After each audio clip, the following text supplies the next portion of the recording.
नमस्कार, स्वागत है आप सभी का। इंडिया डेली देख रहे हैं आप। तमाम बड़ी खबरें लेकर हाजिर हैं हम। मैं हूं नैना और मैं हूं आपके साथ पलक। आज पहली बड़ी खबर की बात करेंगे। पहलगाम में 22 अप्रैल को हुए आतंकी हमले के पीछे पाकिस्तान का हाथ होने के पुख्ता सबूत सामने आए हैं।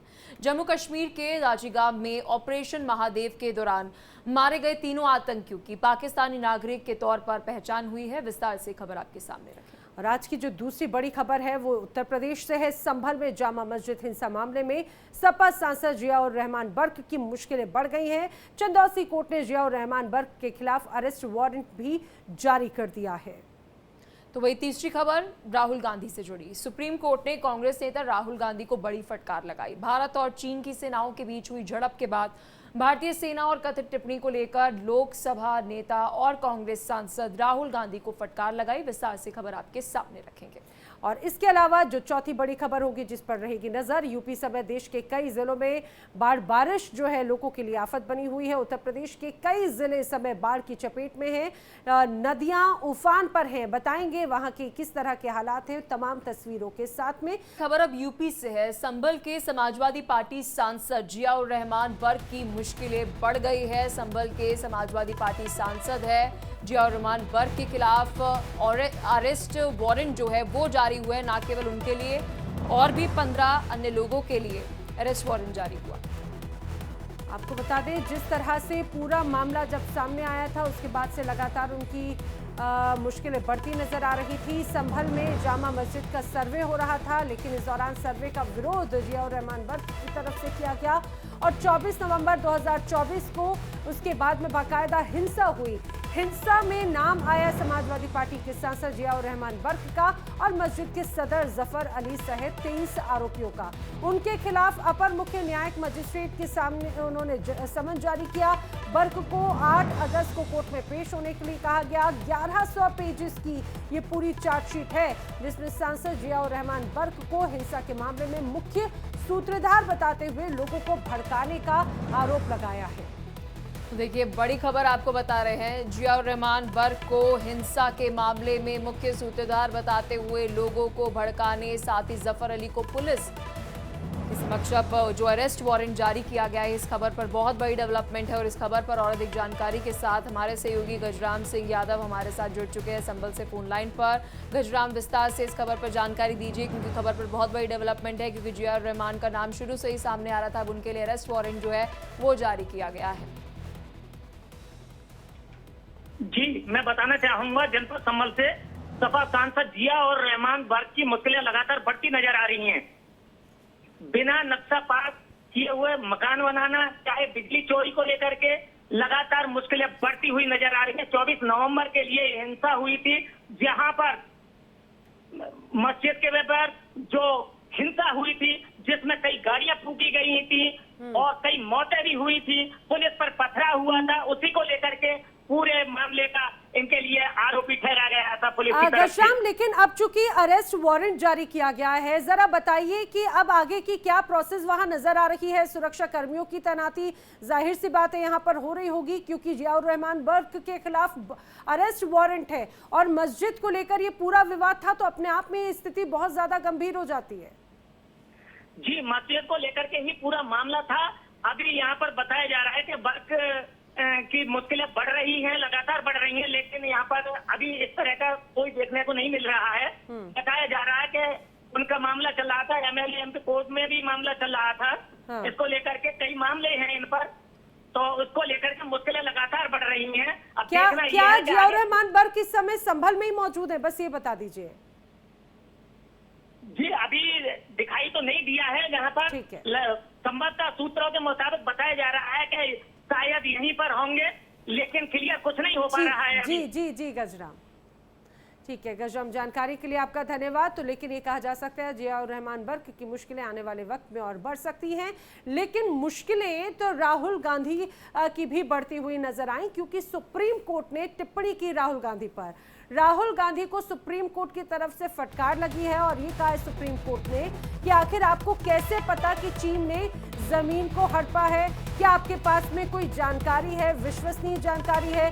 सुप्रीम कोर्ट ने तो यहां तक राहुल गांधी को कह दिया कि एक सच्चा भारतीय ऐसा नहीं कह सकता। दरअसल राहुल गांधी ने भारत और चीन के बीच की जो सीमा है उसमें यह बड़ा दावा किया था कि चीन ने भारत की जमीन पर कब्जा कर रखा। और देखिए, इस पर सुप्रीम कोर्ट ने अब सख्त टिप्पणी की है। उन्होंने कहा है कि आपके पास क्या कोई विश्वसनीय जानकारी है, यानी कोई क्रेडिबल सोर्स आपके पास है, अगर है तो उसे सरकार के सामने लेकर आए, सुरक्षा एजेंसियों के सामने लेकर आए। और साथ ही सुप्रीम कोर्ट ने यह भी कहा कि एक सच्चा भारतीय ऐसा कभी नहीं कहेगा। तो भारत चीन सीमा विवाद पर की गई एक पुरानी टिप्पणी को लेकर कांग्रेस नेता राहुल गांधी को सुप्रीम कोर्ट से तीखी फटकार लगी। ये मामला 2022 का है। भारत जोड़ो यात्रा के दौरान उन्होंने ये बयान दिया था। ये मात्र टिप्पणियां नहीं, ये एक फाइंडिंग है। और इस फाइंडिंग के बाद क्या राहुल गांधी के पास कोई नैतिक अधिकार बचता है कि वो एलओपी के पद पर बने रहे, जब सुप्रीम कोर्ट कह रहा है कि जो तथ्यहीन प्रोपेगेंडा भरी बातें उन्होंने की है, ये सीधे सीधे उनकी नैतिकता पर सवाल खड़े करने वाला आज एक फाइंडिंग आया है।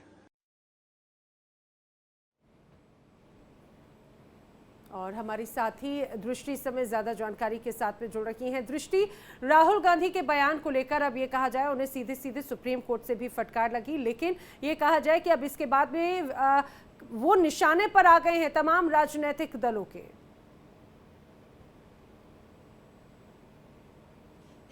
राहुल गांधी ने जिस तरह भारतीय सेना पर टिप्पणी की थी, भले ही लखनऊ के ट्रायल कोर्ट में उनकी इस याचिका, उस समन पर रोक लगा दी है सुप्रीम कोर्ट ने, लेकिन साथ ही उस सुप्रीम कोर्ट ने उनको नसीहत भी दी है कि राहुल गांधी को कि अगर आप सच्चे भारतीय होते तो आप इस तरह की बात नहीं करते, भारतीय सेना पर इस तरह की टिप्पणी नहीं करते। और आपने किस बेस पर, किस विश्वसनीय सूत्रों पर, किस आधार पर यह कहा कि चाइना ने 2000 वर्ग किलोमीटर की जमीन हथिया ली है, आपने क्यों कहा? और अगर आपने ऐसा कहा तो आपने इसको ट्वीट क्यों किया? आप तो एक एलओपी हैं, तो आप इसको संसद में प्रश्न पूछ सकते थे। तो इस तरह उन्होंने राहुल गांधी को कड़ी फटकार लगाई है। और अब इस तरीके से राहुल गांधी जो है वो अन्य राजनेताओं के निशाने पर आ गए हैं, क्योंकि उनको ऐसा नहीं कहना चाहिए था। जिस तरीके से उन्होंने भारतीय सेना पर टिप्पणी की, भारतीय सेना के शौर्य को हम सभी जानते हैं, और जिस तरह घाटी में सेना के साथ झड़प हुई, और साथ ही देखिए सुप्रीम कोर्ट ने यह भी कहा कि वहां पर क्या आप मौजूद थे, आपको कैसे पता? आपके पास कोई विश्वसनीय सूत्र है, कोई सबूत है? आप किस बिना पर ये दावा कर रहे हैं? जहां सीमा पार से जब इस तरह की बातें चल रही होती हैं, तब आपको ऐसी बातें नहीं पूछनी चाहिए। तो इस तरह हर जगह राहुल गांधी को जितने भी राजनेता हैं वो तो दृष्टि कुल मिलाकर हम कह सकते हैं कि एक बार फिर बुरे फंसे राहुल गांधी, क्योंकि कभी अरुण जेटली, कभी इलेक्शन कमीशन के लिए मेरे पास एटम बम है, एक हफ्ता हो गया अभी तक उन्होंने कोई प्रूफ नहीं दिया। फिर मालेगांव पर जब सवाल पूछा जाता है तो प्रियंका जी साथ लेकर कान में कुछ कहती हैं, फिर उस पर जवाब भी नहीं देते। कंटिन्यूटी में हम देख रहे हैं पिछले 10-15 दिनों में कि राहुल गांधी पर कोई ना कोई विवाद जरूर हो रहा है। बिल्कुल, देखिए जिस तरह अरुण जेटली पर उन्होंने बयान दिया और उनके बेटे ने जिस तरह ट्वीट किया, राहुल गांधी उस मामले पे भी फंसे, एसआईआर के मामले पे भी फंसे। तेजस्वी यादव के दो कह सकते हैं वोटर आईडी कार्ड दिखाई दिए। राहुल गांधी हर जगह जहां बोलते हैं वो कुछ ऐसा बोल देते हैं जिससे कि राजनीति में उनकी बातों को बहुत ही अलग तरीके से लिया जाता है। और यहाँ पर देखिए जहाँ भारतीय सेना के शौर्य की इतनी बातें हो रही है, वहां पर उन्होंने इस तरह की अभद्र टिप्पणी की और कोर्ट ने उनको नसीहत दी है, तो ये भी उनके लिए एक नेगेटिव पॉइंट भी जाता है। जी ठीक है दृष्टि, जानकारी के लिए आपका धन्यवाद। लेकिन राहुल गांधी को लेकर अब अलग अलग प्रतिक्रियाएं जरूर सामने आ रही हैं। फिल्म एक्ट्रेस और सांसद कंगना रनौत का क्या कहना है वो भी सुनिए।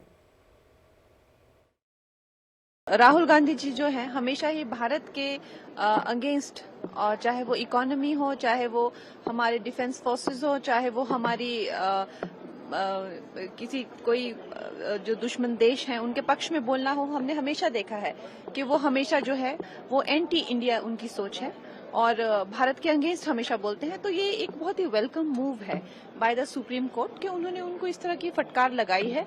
अब आने वाले समय में भी है और लोगों को भी ध्यान रखना चाहिए कि वो भारत की अस्मिता को, अखंडता को और सबसे ज्यादा तो उनके मनोबल को किसी तरह की ठेस न पहुंचाए। और चलिए खबरों में आगे बढ़ते हैं। मौसम से जुड़ी अपडेट भी आपको दे दें। उत्तर प्रदेश इन दिनों बाढ़ के विकराल संकट से जूझ रहा है। गंगा यमुना का जलस्तर लगातार बढ़ रहा है और इसकी चपेट में अब तक 17 जिलों के करीब 400 गांव आ चुके हैं। और अगर बात की जाए वाराणसी की, तो यहाँ पर गंगा का जलस्तर तेजी से बढ़ रहा है और बढ़ते जलस्तर की वजह से अब लोग दहशत में हैं, क्योंकि विकराल रूप जब होता है तो किस तरह से तबाही का मंजर नजर आता है ये हम सभी जानते हैं।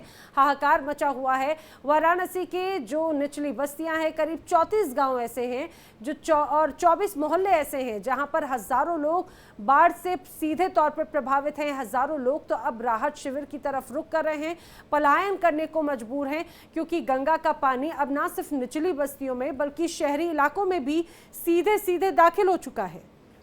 देखिए, सामने घाट, नगवा, संकट मोचन, अस्सी घाट, दशवमेध घाट सहित कई सड़कों पर आप देख सकते हैं कि एक तरफ पानी भरा हुआ है। आपको शायद जानने में पहचानने में थोड़ी मुश्किल भी हो कि ये सड़क है या क्या है। बाढ़ के हालात को देखते हुए मुख्यमंत्री योगी आदित्यनाथ ने खुद राहत कार्यों की मॉनिटरिंग भी शुरू कर दी। गंगा नदी अब अपने रौद्र रूप में आ चुकी है। मौजूदगी हमारी इस वक्त वाराणसी के 80 घाट पर आप देख सकते हैं। ये जो आपको झील नदी जैसा दिख रहा होगा, ये झील नदी नहीं बल्कि रास्ता है। ये पूरी चौड़ी सड़क है जहाँ पे लोग रहा करते थे। आप देख सकते हैं यहाँ पे तमाम जो रेस्टोरेंट, होटल हैं वो सब बंद पड़े हैं, वीरान पड़े हैं, क्योंकि अब इस रास्ते पर आने के लिए कोई साधन नहीं है। जो आसपास के लोग रहने वाले हैं, स्थानीय लोगों को छोड़ने के लिए नाव का संचालन किया जा रहा है सरकार द्वारा। आप देख सकते हैं ये लोग तमाम जो आ रहे हैं अपने कहीं ना कहीं काम करके, उन्हें घर तक छोड़ने के लिए ये नाव का संचालन किया जा रहा है ताकि लोग अपने काम पे जा सकें। इसके साथ ही इस क्षेत्र की बिजली भी काट दी गई है, नो लाइट जोन कर दिया गया है, क्योंकि बाढ़ के चलते बिजली का खतरा हो सकता है। ट्रांसफार्मर है यहाँ पे, लाइट से कोई खतरा ना हो, कोई अनहोनी ना हो, इसके चलते लाइट भी काट दी गई है। तो तमाम लोग परेशान भी हो रहे हैं कि गंगा नदी का जो पानी है वो सड़कों पर आ चुका है। 80 का क्षेत्र है, आप देख सकते हैं जो स्थानीय लोग हैं वो बाहर ही आकर स्नान भी कर ले रहे हैं। तो आपने तस्वीरें देखी। अब हमारे साथी सीधे वाराणसी से नित्यानंद मिश्रा जुड़ रहे हैं। नित्यानंद, जो तस्वीर आपने दिखाई, जो रिपोर्ट आपने दिखाई, वो दर्शाती है कि यहाँ पर स्थिति कितनी ज्यादा चिंताजनक है। क्या अभी स्थिति में कोई राहत है या फिर अभी भी इस हालात वैसे ही बने हुए हैं? ये वाराणसी में गंगा नदी अब अपने रौद्र रूप में है। फिलहाल बात की जाए गंगा जल स्तर की, तो वर्तमान में गंगा जल का जो स्तर है वो 72.6 मीटर है, जो कि सुबह लगातार 3 सेंटीमीटर से बढ़ रहा था, 3 सेंटीमीटर से, मगर वर्तमान की बात की जाए तो इसमें गिरावट है। वर्तमान में 0.5 सेंटीमीटर प्रति घंटे की रफ्तार से जो गंगा का जलस्तर है उसमें वृद्धि हो रही है। फिलहाल काशी के जो 84 घाट है उनका आपसी संपर्क तो टूट चुका था, मगर अब शहरी क्षेत्रों में भी जो गंगा का जल है और गंगा का पानी है वो अब सड़क पे आ गया। सड़क पे गाड़ियों के बजाय अब नाव का इस्तेमाल किया जा रहा है लोगों के आने जाने के लिए। लगभग 1000 से 1500 लोगों को अब तक राहत शिविर में भेज दिया गया और ये सिलसिला अभी भी जारी है। इसके चलते जो बच्चे हैं उनके स्कूल जाने में बड़ा विघ्न आ रहा है। बहुत से बच्चे स्कूल नहीं जा पा रहे हैं, ऑफिस आने जाने वालों को भी काफी समस्या हो रही है। बिल्कुल नित्यानंद, परेशानी जो है वो तो उत्तर प्रदेश में अलग अलग जिलों से सामने आई रही, लेकिन प्रयागराज की भी अपडेट जो है वो ले लेते हैं। विमल श्रीवास्तव हमारे साथ जुड़ चुके हैं, हमारे सहयोगी। विमल, आपके पास क्या अपडेट है? क्योंकि प्रयागराज में एक तरफ जो नदियों का जलस्तर बढ़ गया है, आफत तो है, परेशानी तो है, लेकिन कई सारे पुलिस अफसरों की तस्वीरें सामने आ रही है। वो वहाँ पर जो बाढ़ का पानी है वहाँ पर पूजा अर्चना कर रहे हैं गंगा मैया की। विमल का हम रुख करें, लेकिन ये तस्वीरें ज़रा देखते रहिए। ये तस्वीरें अपने आप में दर्शाती है कि चाहे बात प्रयागराज हो या फिर वाराणसी, दोनों ही जगहों पर जो गंगा घाट हैं वो तो पूरी तरह से डूबे हुए नज़र आते हैं। लेकिन अब लोगों के घरों में जो कहा जाए कि जो निचली बस्तियां थी वह वो तो अब बहुत डूब के क्षेत्र में हैं, लेकिन शहरी इलाकों की तरफ, सड़कों की तरफ भी अब पानी भरना शुरू हो चुका है। अब सड़कों पर नाव जो है, राफ्ट जो है, वो आपको यहाँ पर दौड़ती हुई नजर आएगी। स्थिति ऐसी है, जगह जगह लोग फंसे हुए हैं, तो अब लोगों का वहां से रेस्क्यू करने का भी कार्य लगातार जारी है। बिल्कुल, और देखिए नैना, जो अभी परेशानी है, जो परेशानियों का सामना वहाँ पर स्थानीय लोगों को करना पड़ रहा है, हम उसका आकलन कर भी नहीं सकते हैं, क्योंकि देखिए जिस तरीके से नित्यानंद बता रहे थे ऑफिस जाना है, टाइम पर पहुंचना है, कैसे पहुंचेंगे? क्योंकि पूरे रास्ते में तो पानी भरा हुआ है, और स्कूल जाना है तो सबसे बड़ा तो सवाल ये कि ऐसी सिचुएशन में, ऐसी स्थिति में स्कूल खुले हैं, ये भी बहुत बड़ा सवाल है। लेकिन उससे भी बड़ा सवाल ये है कि स्कूल बच्चे कैसे पहुंचे। वहाँ पर SDRF NDRF की टीम को आप देखेंगे, लोगों को वहाँ से सुरक्षित स्थानों पर पहुँचाया जा रहा है, और वहाँ पर जितने भी लोग हैं उनसे ये भी अपील की जा रही है कि आप घाट के नज़दीक जो है वो ना जाएं, क्योंकि इस वक्त जलस्तर बहुत बढ़ गया है। पलक, ये तो शहरी इलाकों की तस्वीरों के माध्यम से हम ये समझ रहे हैं कैसी स्थिति है, लेकिन जो ग्रामीण इलाके होंगे, सोचिए वहाँ क्या हालात होंगे। नित्यानंद लगातार हमारे साथ में बने हुए हैं। नित्यानंद, वाराणसी की तस्वीर तो ठीक, लेकिन आसपास के कई ऐसे इलाके हैं, वहाँ पर तो स्थिति और भी ज्यादा चिंताजनक होगी अभी। जी, जब वाराणसी में गंगा नदी का जलस्तर के बढ़ने की शुरुआत हुई थी, उसी दौरान जो गंगा की सहयोगी नदियां हैं वो भी उफान पे थी। बात की जाए वरुणा नदी की, तो वरुणा नदी उफान पे शुरुआत से ही थी। लगभग 10-15 दिन पहले से ही वहां पे जो पलायन का सिलसिला है वो जारी था। वर्तमान में बात की जाए, वहां पे कोई भी वर्तमान में नहीं रह रहा है, क्योंकि जो वरुणा नदी का क्षेत्र है वो तटीय क्षेत्र है और निचला इलाका है। तो वहां पे भारी संख्या में जो लोग रहते थे उनको पलायन करा दिया गया, राहत शिविर में भेज दिया गया, क्योंकि उनके घरों पे पहले दूसरे तल तक जो जल है वो उनका जल चला चुका है। और विमल भी हमारे साथ जुड़ चुके हैं प्रयागराज से, हमारे सहयोगी। विमल, आपके पास क्या अपडेट है, अभी क्या प्रयागराज में स्थिति बनी हुई है? देखिए, अगर प्रयागराज की बात की जाए तो यहाँ पर जिस तरीके से 2025 में महाकुंभ लगा था और कुंभ के दौरान 66 करोड़ लोगों ने जिस जगह पर आस्था की डुबकी लगाई थी, आज उसी जगह पर जनसैलाब की जगह यहाँ पर विकराल रूप गंगा ने धारण कर लिया और करीब 5 लाख से ज्यादा जो लोग हैं उनको अपनी आगोश में लिया हुआ प्रभावित है वो लोग। यहाँ अगर बात की जाए गंगा की, जो पछाड़ी इलाके हैं, छोटा बगाड़ा, दारागंज और गंगानगर, राजापुर, नेवादा, इन सभी रिहायशी इलाकों में पानी घुस जाने के कारण वहाँ के लोग काफी प्रभावित हैं। बिल्कुल, लोग प्रभावित हो रहे हैं। शहरी इलाकों में, ग्रामीण इलाकों में स्थिति अभी काफी ज्यादा चिंताजनक बनी हुई है। विमल और नित्यानंद, आप दोनों का ही जानकारी के लिए धन्यवाद।